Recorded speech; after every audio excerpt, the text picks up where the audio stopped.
Olá, está começando mais uma edição do programa Minuto Mamãe e Bebê e a gente vai abrir o nosso bate-papo de hoje com a Paty, que é psicóloga infanto-juvenil. Bem-vinda novamente, trouxe outro tema fantástico para a gente abordar hoje, que é ansiedade infantil. Paty, a gente está vendo muitas crianças ansiosas, reflexo também, acredito eu, pelos pais estarem muito ansiosos também. E eu queria entender como que a gente faz para orientar essas mães e esses pais a saber como lidar com essa ansiedade, com esse sentimento. Ansiedade é um sentimento. Sim. Como que a gente ajuda essas crianças a lidar com esse sentimento? Então, Mari, primeira coisa, a gente precisa identificar qual é essa ansiedade que a criança está tendo. Se é uma ansiedade que ajuda essa criança, porque nem toda ansiedade é do mal, né? Tem aquela ansiedade que é normal e tem ansiedade que é patológica, que ela traz prejuízos para a criança. Então, a primeira coisa, os pais tentarem identificar se essa ansiedade que a criança está tendo é mais uma expectativa de alguma coisa que está por vir e que ela está querendo muito que aconteça, né? Por exemplo, quando ela está esperando para chegar a festinha de aniversário dela e ela fica contando os dias, sabe aquela criança que fica perguntando quantos dias, mamãe, falta para o meu aniversário? Então, é mais uma expectativa e é uma ansiedade do bem, né? Que não traz prejuízos para a vida dela. Ela tá alegre, ela não fica chateada porque falta uma semana para o aniversário. Isso. Ela tá louca que chegue, mas ela não fica mal porque não chegou ainda. E não tem nada de ruim acontecendo na vida dela, né? Não tem alguma coisa que prejudique a sociabilidade dela ou alguma coisa que ela faça que faz parte da infância e que ela pode não estar fazendo por essa ansiedade. Não. Mesma coisa quando acontece uma viagem, quando as crianças estão muito ansiosas, né? Com aquela expectativa de ir para algum lugar diferente e fica também contando os dias com aquela expectativa boa. O que acontece que aí não seria uma ansiedade normal, que seria uma ansiedade patológica, seria quando essa criança, por exemplo, a gente começa a perceber que ela está dando sinais para a gente que aquilo que ela está sentindo, aquele estado emocional que ela está sentindo, está prejudicando o dia a dia dela. Então, por exemplo, essa criança não está querendo ir para a escola, né? Essa criança tem algum medo desproporcional de alguma coisa e faz com que, por exemplo, ela não queira ir brincar na pracinha, por ter uma ansiedade relacionada a essa dificuldade que ela tem de fazer amizade, de chegar perto de outra criança, né? Olha só. Então, a gente precisa prestar muita atenção também no que as crianças falam pra gente, que demonstram algum tipo de ansiedade, por exemplo, uma dor na barriga, dor no estômago, né?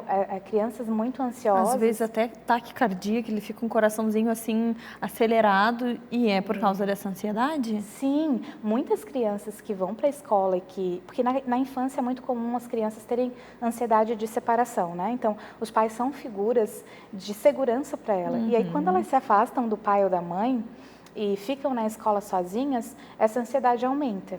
E aí, muitas delas começam a relatar, eu tô com dor de barriga, chama minha mãe, chama meu pai. É verdade, essa dor de barriga é tudo por causa da ansiedade. Sim, a ansiedade, Mari, ela é um estado emocional que tem de fundo a primeira emoção, que é o medo. Então, a primeira emoção de base, de fundo da ansiedade é o medo. Então, essa criança está sempre preocupada com o futuro. Ela está sempre preocupada com o que pode acontecer em algum momento, né? Direcionado para o futuro. Que ruim para pensar assim, nós mães, né? E aí a gente pensa que a nossa filha pode estar sentindo isso, assim, esse medo, essa preocupação, vivendo nessa angústia, Paty. Sim. E aí é isso que a gente faz no consultório e tenta orientar as mães para que os pais também e as mães percebam se algumas atitudes que eles estão tendo como pais estão mantendo, estão reforçando essa ansiedade ou estão ajudando essa criança, né? Claro, Mari, que isso não é conscientemente, né? A gente, como pai, quer o melhor para o nosso filho. Sempre.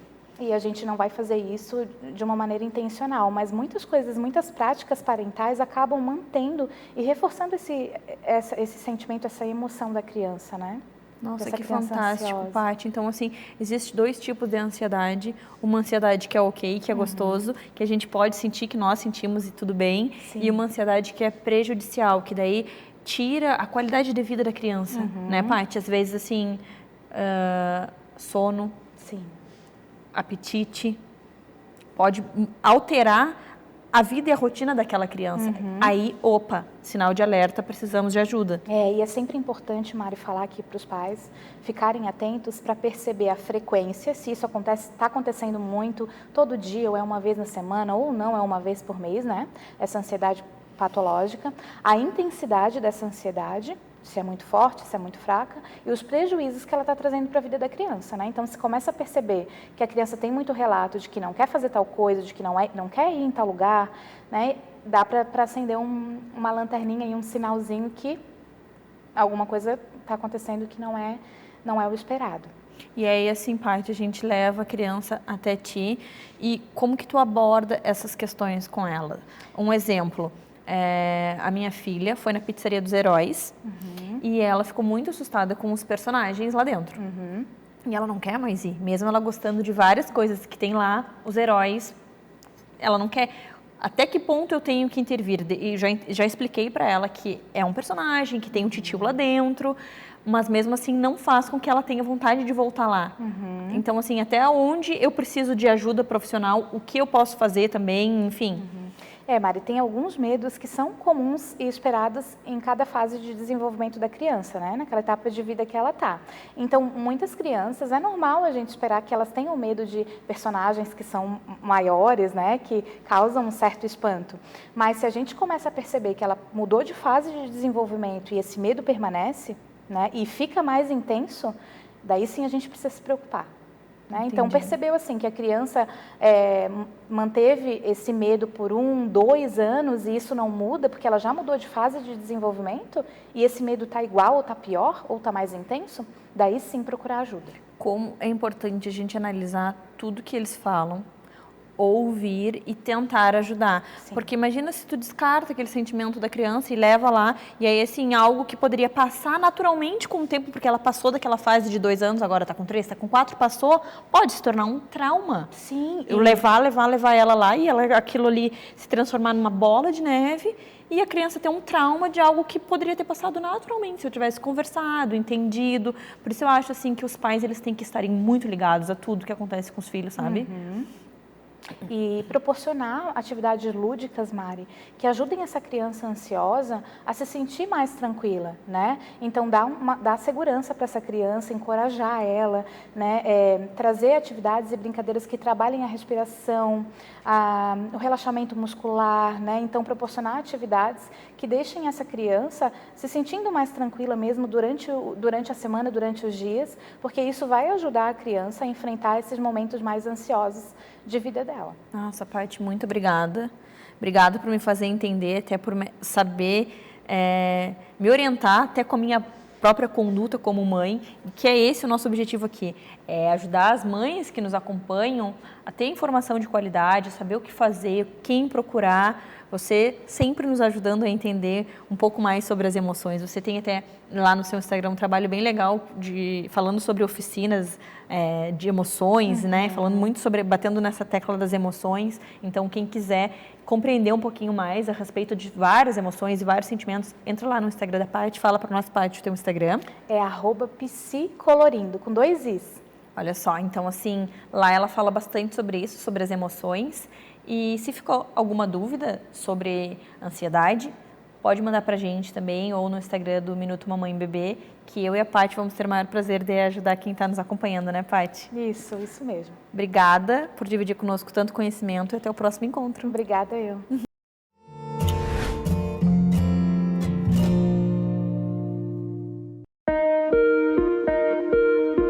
O ecocardiograma fetal é o exame de ultrassom do coração do bebezinho. O coração do bebezinho é avaliado dentro da barriga da mãe. É realizado com um aparelho de ecocardiograma, um aparelho de ultrassonografia. Pode ser realizado precoce ou mais tardio, sendo que tem uma idade gestacional adequada para a realização, que é entre 24 e 28 semanas. Mas pode ser feito antes, pode ser feito depois. Avalia a anatomia do coraçãozinho, formação, função do coraçãozinho do bebezinho ainda dentro da barriga da mãe.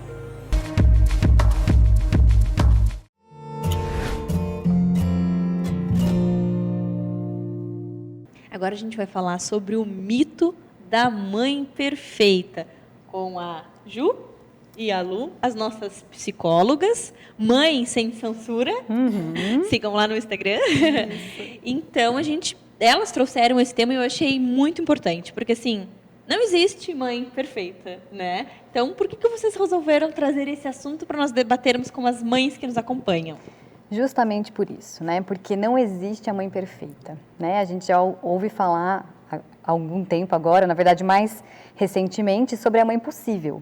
E é bem isso que a gente quis trazer, né? Ou também uma reformulação aí do conceito de perfeição. A gente costuma brincar, eu e a Lu, que a gente pode falar que é mãe perfeita, mas o que é uma mãe perfeita? Né? A gente poderia pensar nesse conceito de uma forma diferente, porque a gente idealiza um papel, assim como a gente idealiza um filho, né? A gente idealiza toda a maternidade, a gente também idealiza a nossa função materna. Então, a gente espera que ela seja sem erros, né?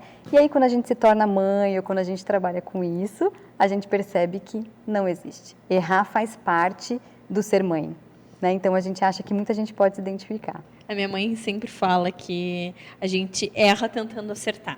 Isso. E é isso, assim, a gente ama, a gente quer dar o nosso melhor, só que nem sempre a gente consegue. Nós temos emoções, a gente acaba se estressando, vai acumulando coisas, e não existe mãe perfeita mesmo. A verdade é que a gente tenta dar o nosso melhor, mas nem sempre a gente consegue, né? Isso. E além de tudo, né, assim, a gente sabe dos nossos desafios, das nossas dificuldades, né? Todo ser humano tem as suas próprias dificuldades. E com as mães não é diferente, né? Não sei por que as pessoas acham que as mães precisam ser perfeitas. Acho que nós mesmas, nós que criamos isso de eu preciso ser perfeita, eu não posso errar nunca, e daí parece que existe uma competição, uma coisa de quem é a melhor mãe, e foi criado, acho que por alguma mãe aí, não foi eu. Existe uma pressão social, né? E isso é uma coisa histórica que vem né, de muito tempo atrás. Então, as mães precisam ser perfeitas, elas precisam educar os filhos, eles precisam ser educados o tempo todo, não podem adoecer, têm que ser os melhores na escola. Existe essa pressão social, né, de fazer com que tudo seja perfeito, que a maternidade é a plenitude, né? E a gente até fala bastante sobre esse processo de romantização da maternidade, né? Então, a gente romantiza, como se tudo precisasse e devesse ser perfeito. Como na realidade, né? Quando na realidade isso não é bem assim. Então, a gente, de novo, entra naquele jogo do ideal e do real, né? A gente cria muitas expectativas e a realidade vem aí para jogar a frustração, né, no nosso colo. Então, é bem difícil, a gente precisa se dar conta, né, de que não existe a mãe perfeita, e quebrar esse padrão de pensamento, né? Então, a comparação é uma coisa que é bem, né, ainda mais na era das redes sociais, né, onde a gente vê as pessoas colocando seus pontos positivos nas redes e a gente compara o que é bom no outro com o que é ruim na gente. E daí a comparação fica injusta. Fica. E assim, existe acompanhamento psicológico justamente para todas as fases da vida da mulher. Mas nessa parte onde tu está vivendo a maternidade, eu acho que é um momento em que a psicóloga perinatal ela entra com uma força tremenda para mostrar para essa mulher que, mãe, vai com calma, não existe mãe perfeita, é bem isso, né? Sim, você está dando o seu melhor, não se compara, não, porque é aquilo a gente vê nas redes sociais, mas às vezes aquela mulher está postando, eu já vi um post onde a mulher estava na parte de baixo, assim, a criança jogada, chorando, gritando, na parte de cima ela plena, o que eu posto nas redes sociais e a minha vida real. E é isso, não é? Então, o que acontece é que a mulher, ela aprende, né, e ela acredita que ela é responsável por ela, pelos filhos, pela casa e por tudo, né? E isso fica muito pesado para ela, né, porque ela precisa entender que ela tem que se cuidar, né, cuidar dela, trabalhar o físico e o psicológico para ela poder se doar para os filhos, por exemplo, né? A gente costuma falar muito sobre isso, que o autocuidado ele é fundamental. Então, uma psicoterapia, por exemplo, se ela, né, pode ajudá-la muito a lidar com as questões dela para ela poder se doar, então, para os filhos e para o marido e para casa, né? E entender que o papel não é só dela. Então, volta novamente a questão de rede de apoio, que a gente fala muito, né, de divisão de tarefas, porque a mulher ela acaba pegando para ela tudo e não tem que ser assim. Né? É verdade. E assim, às vezes também a mulher ela não sabe delegar funções. Daí ela vai pegando para ela, porque ela não sabe para quem passar, como ninguém vai fazer que nem eu. E esse é um grande problema que a gente tem. Eu, inclusive, faço isso de eu achar que eu vou fazer melhor, eu que vou cuidar melhor da minha filha, eu que vou fazer melhor essa situação. Mas, na verdade, a gente nem dá espaço para outra pessoa nos ajudar. Depois a gente sobrecarrega e aí vai ter que pedir ajuda quando já, né, não deixou aquela pessoa nem treinar, nem tentar participar enquanto estava mais tranquilo, né? Exatamente, Maria. E assim, todas nós passamos por isso, né? É muito difícil. A gente aprende que a gente precisa dar conta de tudo, né? Então, a gente aprende, já nasce ali sendo educada para isso. E daí quebrar esse padrão de pensamento, de comportamento é muito difícil para a mulher hoje, né? Como a Ju falou, tem que dar conta de tudo, da casa, dos filhos, do trabalho, né? Então, assim, a gente precisa realmente se dedicar ao autoconhecimento, a perceber, né, quando a gente não está se sentindo tão bem assim, quando as emoções, né, estão aflorando e aparecendo de uma maneira que não é tão saudável. Então, a gente precisa, eu acho que o processo de autoconhecimento é muito importante nesse momento e também de novo, sempre de novo se lembrar, né? Eu não sou a única responsável pelos filhos e nem pela casa. Então, acho que esse é um comportamento que a gente tem que buscar e se lembrar muitas vezes, né? A maternidade, ela traz muitos ensinamentos para nós. E, assim, uma mãe que não sabe delegar funções e que está trazendo tudo para ela e que acha que tem que ser perfeita, era já uma profissional que fazia isso na vida dela, né? Então, assim, às vezes a maternidade só te mostra, só traz à tona aquilo que você já era antes de ser mãe. E talvez agora, nesse momento, é o momento de se reconhecer e de ver os seus erros e talvez mudar esse padrão para realmente ser feliz, leve e conseguir maternar de uma forma mais tranquila, né?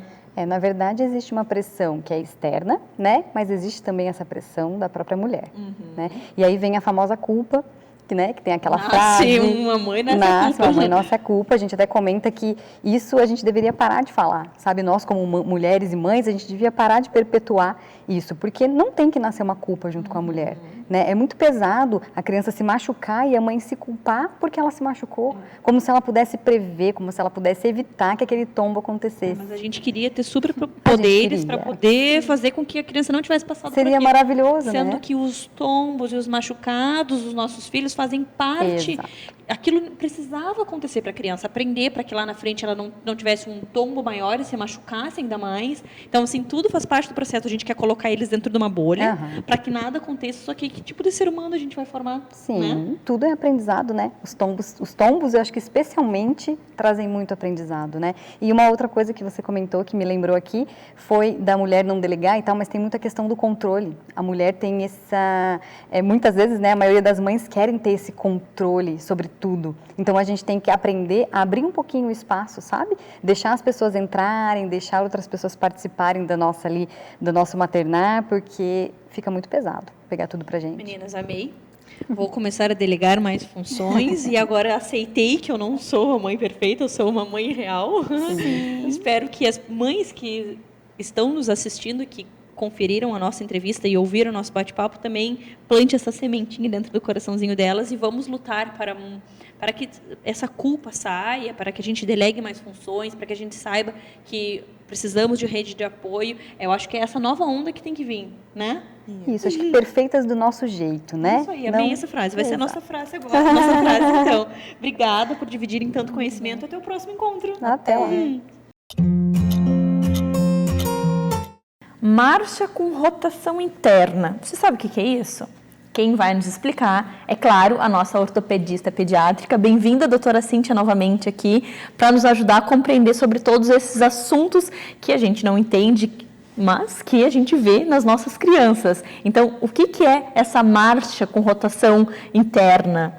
Oi, Mari, tudo bem? Na verdade, essa é uma queixa bem comum. Olha só. Eu recebo muitas crianças no consultório que os pais reclamam que a criança anda com os pés virados para dentro. Entendi. Sabe aquela criança que corre, tropeça e cai? Né? Ou que a avó fala, tá andando com o pé para dentro. Então, essa é a famosa marcha em rotação interna, marcha com os pés para dentro.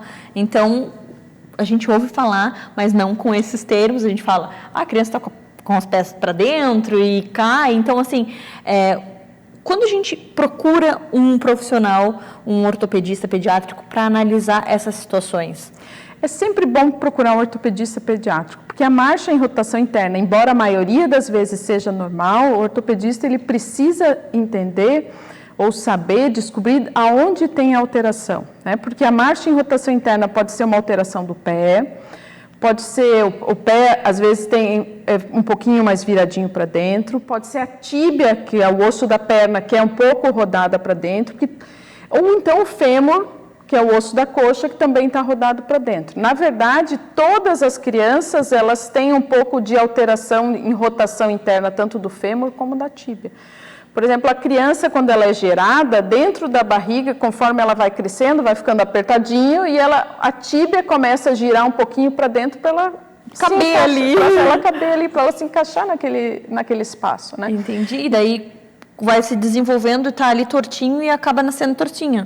Existem algumas doenças que fazem essas alterações, mas a maioria dessas rotações internas são alterações normais pelo próprio desenvolvimento e que vão corrigir com o crescimento.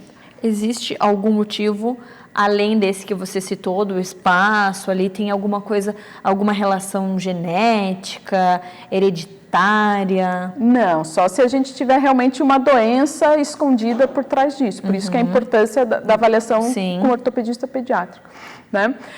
Uma coisa que é importante a gente falar, então, como a gente viu, ele fica dentro da barriga, o ossinho fica, por exemplo, a tíbia, fica um pouquinho tortinho para dentro. Conforme a criança vai crescendo, esse osso vai desentortando.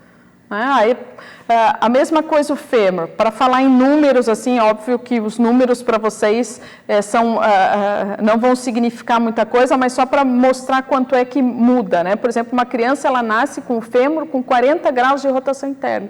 E no adulto, a gente tem, o normal é 16.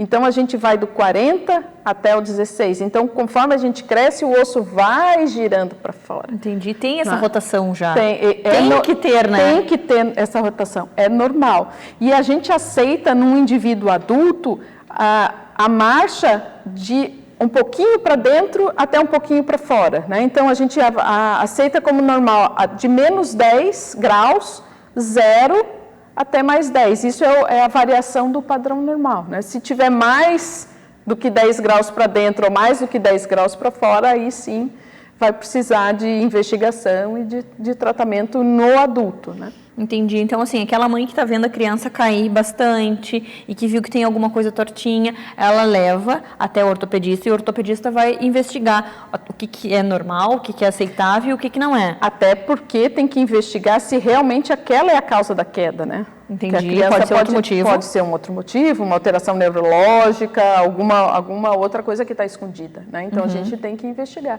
Mas se for só por essa alteração, que é uma alteração que a gente chama fisiológica, que é uma alteração normal da criança, óbvio que algumas crianças têm mais acentuado, outras menos, né? Se for só isso, a gente não precisa tratar.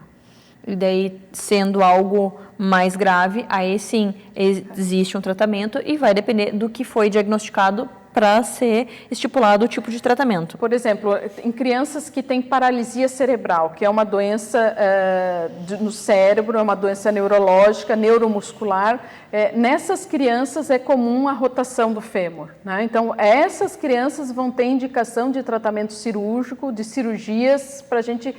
Eu vou lá, vou serrar o osso e vou virar o osso para fora, né? Entendi. Mas essas são as exceções das exceções, né? Outra coisa que antigamente se fazia era usar aqueles elásticos, né? Existiam alguns elásticos que mantinham os pés em rotação externa. Hoje a gente já sabe, existem estudos que provam que esses elásticos não mudam nada. Olha só. Não corrigem. O que corrige é o próprio crescimento da criança. Sabe o que a criança que tem rotação interna consegue fazer? Não faço ideia. Você já viu uma criança que senta em W? Que Já. senta com as perninhas para trás? Então, a criança que tem muita rotação interna, é fácil para ela sentar em W. Tanto que as professoras da escola, hoje até das escolinhas, das creches, já corrigem para não sentar em W, para sentar de perninha de índio, ou de borboletinha, porque faz exatamente o contrário, faz a rotação externa e não a rotação interna do fêmur. Então, quando a gente pensa numa criança que está sentando em W, a gente tem que se preocupar? Não. Piora essa rotação? Não, ela senta em W porque ela tem uma anteversão, porque o fêmur dela é muito rodado para dentro. Isso é ruim? Não, isso é uma característica dela. Só que o ideal é que a gente não permita que sente em W, porque vai demorar um pouco mais para corrigir, né? A gente estimula as outras posições. Outra coisa que é legal, principalmente para menina, é balé. Né? Então, a gente estimula a atividade física para fortalecer a musculatura enquanto o esqueleto está crescendo. Nossa, fantástico, adorei, porque minha filha senta em W, vou levar ela para você fazer uma consulta para ver se está tudo certo, se ela não tem essa marcha. Fiquei, assim, apaixonada por esse tema que você trouxe e sempre é assim, sempre eu aprendo e sempre divido conhecimento com quem nos acompanha e eu acho que esse é o nosso objetivo, né, doutora? Isso mesmo. Obrigada por Imagina, me auxiliar. Muito obrigada. E por auxiliar outras mães também, com dividindo certeza. Tanto conhecimento. Até o próximo encontro. Estou à disposição. Até a próxima. Tchau. Hoje a gente vai falar sobre furo na orelha humanizado. Deu de sofrimento para furar a orelhinha, né, Keller? Bem-vinda novamente. Mesmo. Obrigada. Então, conta para nós. Tu é fisioterapeuta, como a gente já sabe, e aí tu fez um curso para aprender a furar a orelhinha. Quem tem dom com a mão não adianta, né? Já está acostumada a mexer no bebê. A mão é o nosso principal instrumento de trabalho, né? É verdade. Bom, antigamente as crianças geralmente já saíam da maternidade com a orelhinha furada, ou às vezes os pais levavam depois na farmácia, né, para fazer o furo com a pistola.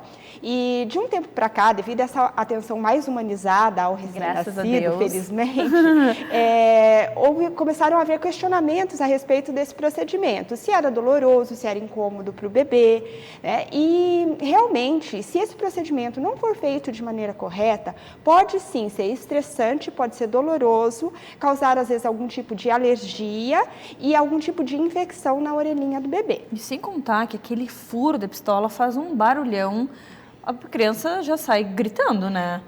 Na verdade é um barulho realmente muito estressante para a criança. Bem ali no ouvidinho. Isso, para nós adultos já é um barulho desagradável, mas para um bebê que está com seus sentidos ainda em desenvolvimento, que geralmente o furo é feito em crianças bem pequenas, então ele realmente é um barulhinho bem estressante.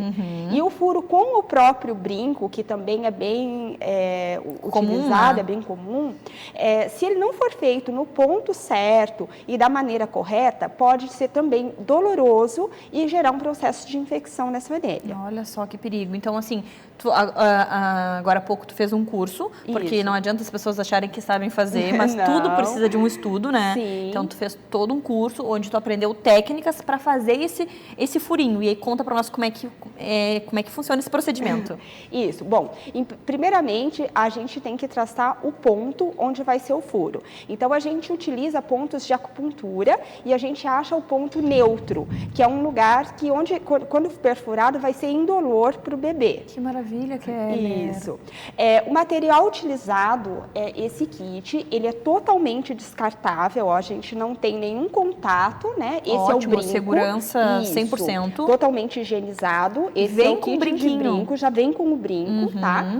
E esse aqui é o perfurador, tá? Então, a gente não tem nenhum tipo de manuseio desse produto, não tem nenhum tipo de contato manual, o produto é totalmente descartável e seguro. A gente utiliza uma caneta anestésica no ponto, que ela provoca um resfriamento da região e vai provocar uma anestesia temporária no local. Entendi, que eu ia te perguntar. Quando você usa esse perfurador uma vez, ele vai para o lixo e depois quando você vai fazer em outra orelhinha, outro perfurador? Não, o perfurador ele é reutilizável. O kit do brinco, que ele é descartável, todo o kit. Se acontecer algum problema na hora do furo, que não for direitinho, não for feita a perfuração correta, esse kit tem que ser automaticamente descartável, ele não pode ser reutilizado. Entendi. Tá? E se a mãe já tiver um brinquinho? Daí pode utilizar o brinquinho ou tem que sempre que utilizar esse? Não. O kit já vem com o brinco, tá? Porque ele já é feito em ácido cirúrgico, que é o material que é mais compatível com o corpo humano, tá? Esse brinco, ele não precisa ficar definitivamente com a criança. Ele pode ser utilizado por mais ou menos 1 mês ou 2 e depois, se a mãe desejar, pode substituir por um brinco de ouro, né? Depois que já tiver feito o processo de cicatrização, ele pode ser substituído pelo brinco que fica fique mais ao gosto da família. Entendi. Tá? E pode permanecer com esse também, porque ele é de ácido cirúrgico, é extremamente antialérgico, não tem risco de infecção, então a família também pode optar por continuar usando esse brinquinho ou por trocar. Excelente. E daí como é que é o cuidado depois de ter feito o furinho, tá com o brinquinho ali? Bom, ele já tem um sistema de ventilação que impede aquela proliferação das bactérias. Que Ele ótimo. facilita já o processo de A cicatrização. gente via muitas infecções ali por causa do brinquinho, mal furado, não né? precisa ficar girando, não precisa ficar higienizando toda hora. O único cuidado é um cotonete com álcool 70 nos primeiros dias. Esse é o cuidado que a família deve tomar Excelente, nos primeiros muito mais dias. segurança. Isso. A gente vai proporcionar uma orelhinha, um furo numa orelhinha de forma humanizada, com todo o cuidado. Além, tu estava conversando que tu auxilia a mamãe deixar o bebezinho mamando, também tem todo esse carinho, né, Kelly? O furo é feito geralmente no domicílio, na residência da família, né? A gente já vai com o kit totalmente preparado, é super rápido, indolor e é feito dentro da rotina da criança. Às vezes a criança pode estar dormindo, pode estar mamando, porque é muito rápido, então é super confortável e bem seguro. Sensacional. Keller, e as mamães que acompanharam todo esse nosso bate-papo, estão grávidas de menina ou uma recém-nascida e querem fazer esse procedimento no conforto da casa dela, sentiram segurança no teu trabalho, como é que fazem para entrar em contato contigo, para você ir até a casa delas, levar todo o kit e deixar as orelhinhas lindas das nossas princesinhas? Bom, não precisa ser necessariamente recém-nascido, tá? Pode ser crianças maiores também, não tem problema. É só entrar no meu Instagram, @kellerfisio. A gente tem o link lá que entra em contato direto pelo WhatsApp, fazemos o agendamento e aí eu vou até a casa da família para proporcionar esse momento de segurança para nossas princesas. E agora que você falou que não precisa ser só recém-nascido, eu queria entender também qual é a melhor idade para fazer esse furo. Olha, quanto antes, melhor, né? Quanto mais recém-nascido, a partir dos 15 dias de vida, é melhor. Mas existem casos que às vezes a família que resolve esperar um pouquinho mais. Às vezes tem gente que espera a criança crescer para decidir se ela quer furar ou não. E também tem aqueles casos que perdeu o brinquinho, aí a mamãe ficou com pena de furar novamente. E aí fechou. Então não tem uma idade, né? O kit ele serve para várias idades. Até para as mães que querem fazer mais até furos. para as mães, ele é anatômico, não tem problema. Mas quanto antes é mais tranquilo, mais confortável e tem menos riscos para a criança, mais seguro. Entendi. Querida, muito obrigada por trazer essa maravilha para nós, um olhar mais humanizado, que é o que a gente sempre traz aqui para o programa, pessoas Humanização que... sempre. Exatamente. Obrigada por dividir Obrigada conosco a você. esse super curso que você fez e esse olhar humanizado para os nossos bebezinhos e até o nosso próximo encontro. Obrigada, tchau. Agora nós vamos falar sobre a primeira consulta do bebê com um oftalmologista pediátrico. Óbvio que eu trouxe a doutora Ana, nossa oftalmopediátrica. Bem-vinda novamente. Obrigada. Doutora Ana, existe essa dúvida, né, das mães, quando levar as crianças para fazer essa primeira consulta? E existe realmente uma idade que é adequada para levar até um especialista em visão? Com certeza. Então, a gente recomenda que a primeira avaliação oftalmológica completa do bebê seja realizada ainda no primeiro ano de vida, idealmente por volta do 6º mês, porque existem várias doenças que a gente consegue diagnosticar nesse período e que se a gente fizer esse tratamento precoce, a gente consegue fazer com que a criança desenvolva normalmente a visão. Então, é uma fase muito importante para a gente fazer o diagnóstico. Eu acho que muitas mães ficam com medo de o que vai acontecer nessa consulta, o bebê vai chorar, vai ter dilatação na pupila, enfim, as pessoas ficam assim receosas, mas os benefícios são gigantescos, eu acho que vale muito a pena, né? Mas eu queria primeiro entender o que acontece nessa consulta, como que é assim? É uma dúvida bem frequente, muitas vezes me perguntam como que eu avalio, né, um bebê que ainda não fala, que ainda não vai contar para mim o que está vendo. Então, a gente consegue sim fazer uma boa avaliação nessa idade. Numa primeira parte do exame, eu faço bem lúdico, a gente vê como é que estão os reflexos, se a criança consegue fixar, seguir os objetos, se a criança consegue olhar os objetos com um olhinho apenas, se ela se irrita igualmente quando eu fecho um olhinho e o outro, ou se tem um olhinho que ela fica mais irritada em fechar, se ela movimenta o olhinho em todas as posições do olhar. Então, a gente vê esses reflexos nessa primeira parte. Nessa primeira parte também eu faço a avaliação da acuidade visual, que é aquele teste que o adulto conta pra gente as letras que estão enxergando. E como é que a gente faz com os bebês que não falam? Então, a gente tem um exame que se chama teste do olhar preferencial. O bebê tem um reflexo que é sempre preferir olhar para um padrão listrado do que um padrão liso. Então, sempre que você mostrar ao mesmo tempo um padrão liso e um listrado, ele rapidamente vai direcionar o olhar para o listrado. Então, nesse exame, a gente vai mostrando listras cada vez menores e vai vendo se o bebê está tendo esse reflexo. Ele vai olhar para as listras até onde ele enxergar. Vai chegar um determinado momento que as listras vão ficar tão pequenininhas que ele não vai mais conseguir enxergar e aí ele não vai ter esse olhar preferencial. Então, através disso, a gente consegue quantificar a visão do bebê, assim como a gente faz com a visão do adulto. E outro exame que a gente realiza também é a retinoscopia, que é um exame que com uma luz a gente consegue ver o grau da criança. Então, tanto a visão, a determinação da acuidade visual, quanto a determinação do grau, a gente consegue fazer de maneira bem precisa, mesmo que a criança ainda não fale. E por que é tão importante já analisar o grau quando a criança é pequenininha? Então, uma das maiores preocupações que a gente tem nessa fase é, por exemplo, se a criança tem diferença de grau entre os olhos, né? É relativamente comum acontecer isso, de a gente ter um grau num olho e um grau maior em outro olho. E quando isso acontece, quando a gente tem uma diferença importante de grau entre os olhos, a criança, o cérebro dela recebe duas informações diferentes. Uma informação nítida e uma informação borrada. Então, o cérebro da criança, ele consegue suprimir a imagem ruim e usar apenas a imagem boa. Com isso, aquele olho que tem menos grau vai desenvolvendo a visão e aquele olho que tem mais grau não desenvolve a visão. A gente chama isso de ambliopia. Então, é uma das preocupações que a gente tem nessa fase. Porque no dia a dia isso não dá sintomas. Em casa, a criança brinca, a criança se desenvolve, a criança parece enxergar normalmente, porque um olho dela enxerga bem. Então, isso não é percebido em casa, não é percebido no dia a dia.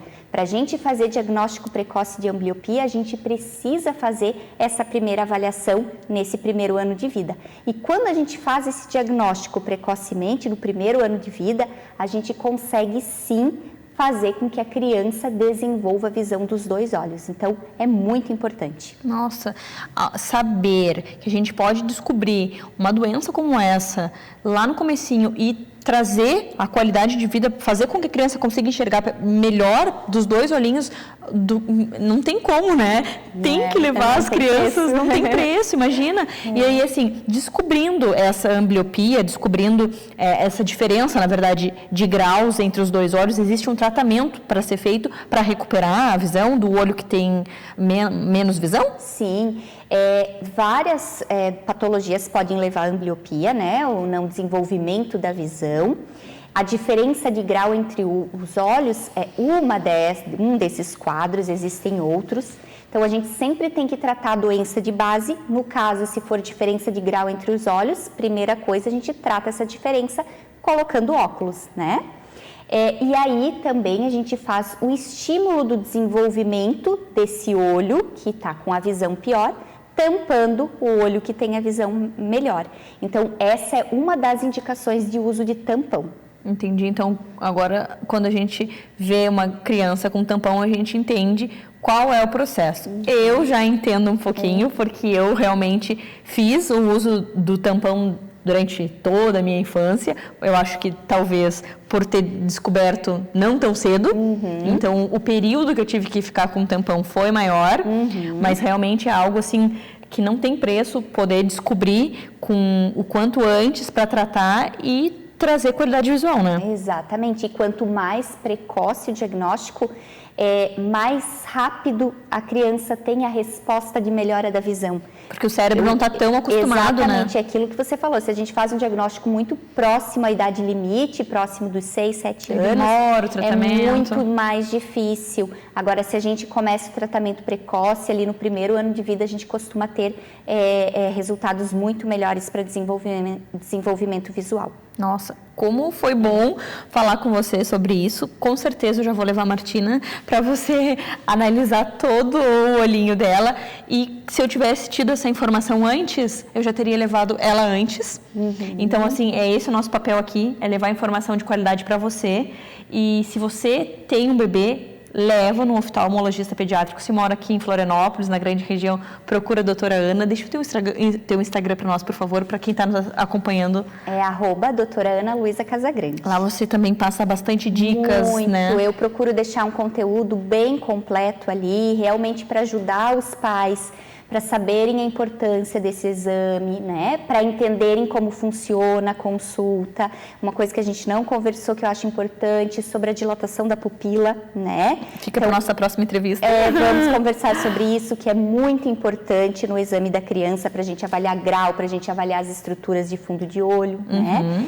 Então, lá tem um conteúdo bem completo, sobre o tampão também, para que as mamães possam tirar as dúvidas que são frequentes. Obrigada, querida, por dividir tanto conhecimento. Até o próximo encontro. Até!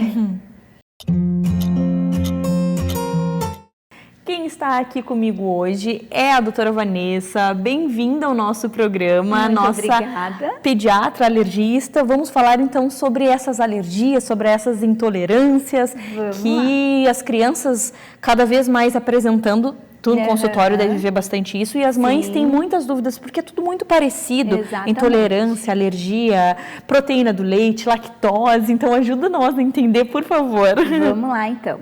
Então, alergia ao leite é diferente de intolerância à lactose. Tá. Então, as pessoas confundem muito, a gente escuta ainda muito falar a frase alergia à lactose. Exatamente. Né? As pessoas confundem.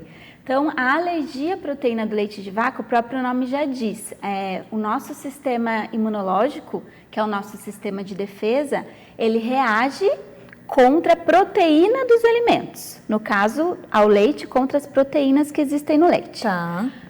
E aí o nosso sistema, ele é como se ele não sabe ainda lidar com aquilo, por isso que acontece na infância, né? As crianças pequenas, os bebês, são mais imaturos, né, dessa parte, e podem reconhecer aquelas proteínas como estranhas. Então, isso é alergia à proteína alimentar ou alergia à proteína do leite.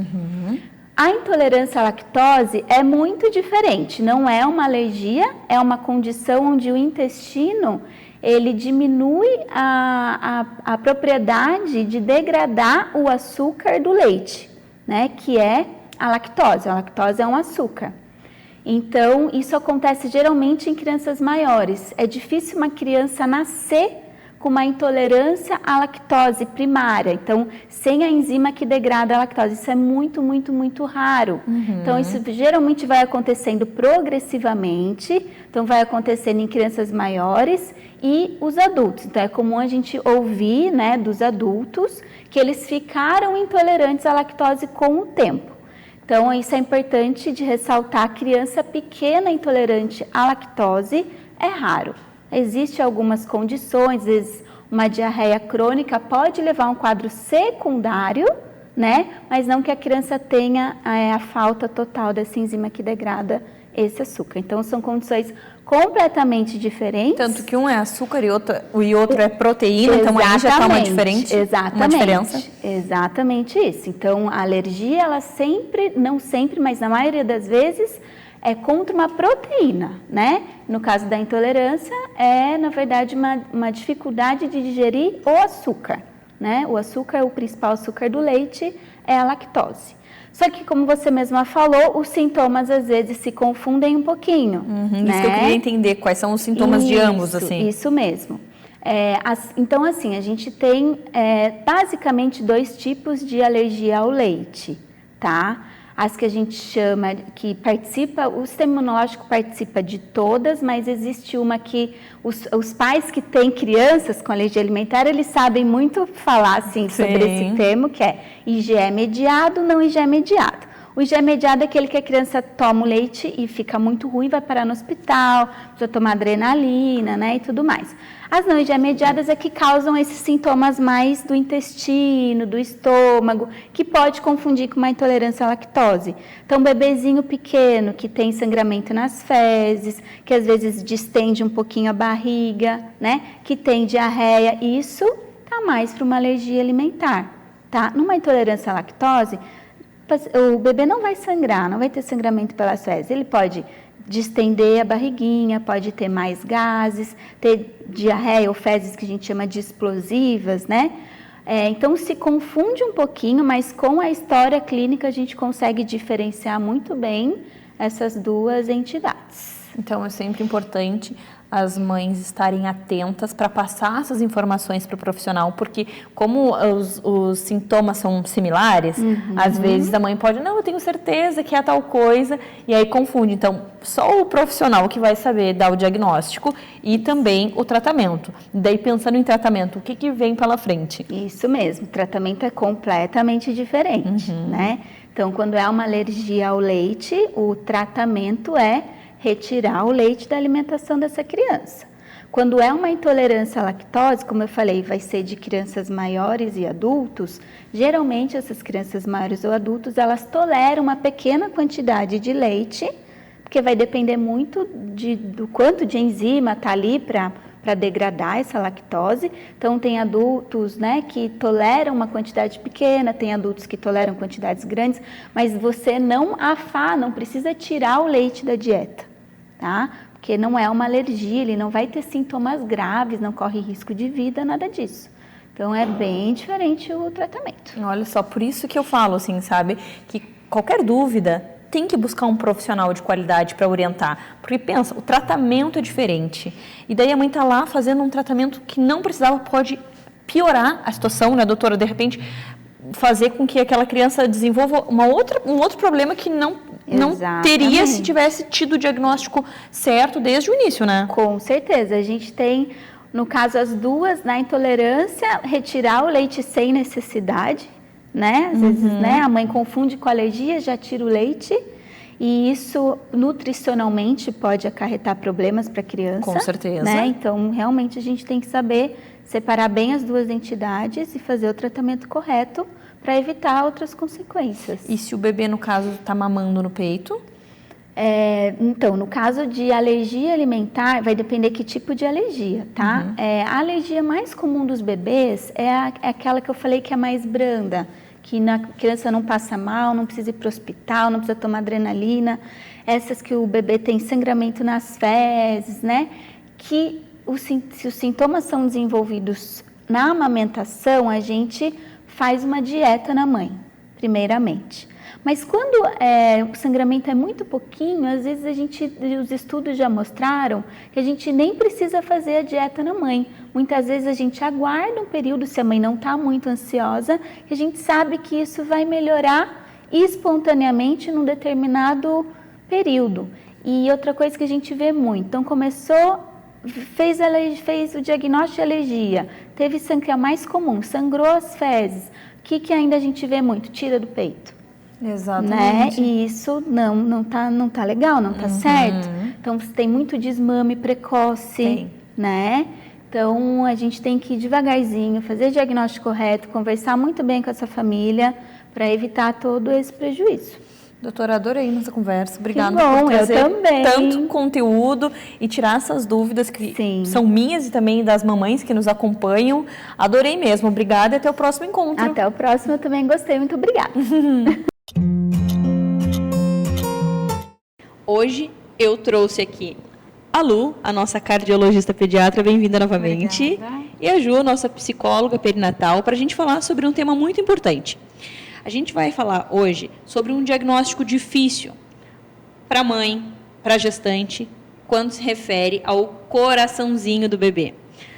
Lu, tu faz isso na tua profissão, né? Tu examina as mães, faz os exames necessários para ver como é que está o coraçãozinho do bebê lá, e às vezes tu te depara com algum probleminha, é isso? Isso. E aí o que se faz depois desse momento? Então, às vezes são probleminhas, às vezes são problemões, são coisas maiores a se resolver, ou um diagnóstico que vai ser para sempre, e aí essa família tem que se acostumar com isso, não é mais aquela coisa toda idealizada do perfeito, tem uma coisa séria para resolver. E às vezes a gente encontra, assim, tem famílias que recebem bem, que levam bem, se resolvem, e tem famílias que têm um pouco mais de dificuldade, e não só famílias, mas gestantes também. A gestante já está num período de fragilidade, né? Um período normal de fragilidade. Aí vem mais uma coisa. E também o que a gente repara, assim, às vezes é uma coisa pequena, mas para aquela família ou para aquela gestante não é. Cada um recebe de uma maneira, né? E eu acho que é super importante aí, nessa hora, ter a parte psicológica para nos ajudar, assim, porque a gente vê aquela vez ali, e daqui a pouco repete o exame daqui um mês, no caso da gestante, né? E aí fica assim, às vezes a família também ficou fragilizada e não consegue dar o suporte para ela, né? Ju, e aí, assim, é uma parte da psicologia que pode entrar para ajudar essa família, essa mãe, a se estruturar, se, né, preparar para receber essa criança, ou se preparar para uma cirurgia, né, Lu? Exatamente. E daí, como que seria um trabalho assim, realizado com essa família? Então, eu gostaria de falar primeiro dessa parte da comunicação da notícia por parte do profissional de saúde, porque a gente recebe muito na clínica perinatal queixas em relação aos profissionais, né, quando uma família recebe uma notícia, um diagnóstico difícil, né? Eles comentam muito sobre uma certa frieza, às vezes, do profissional de saúde, e a gente vê que isso é muito comum, né? Então, eu achei muito legal ter esse assunto aqui hoje, muito importante, né? Para chegar também nos profissionais de saúde, né? Que é tão importante você saber comunicar essa notícia, né? Porque ninguém quer ouvir, mas dar também a notícia é muito difícil, né, doutora? É muito difícil. Eu, depois que eu virei mãe, principalmente, assim, não sei, parece que tu te envolve, tu conhece aquele envolvimento, mãe, filho, pai, filho, família, filho, e, meu Deus, assim, é difícil. Então, acho que já começa ali, né, nesse contato médico-paciente. Então, uma questão muito importante é a comunicação, né, entre essas duas pessoas,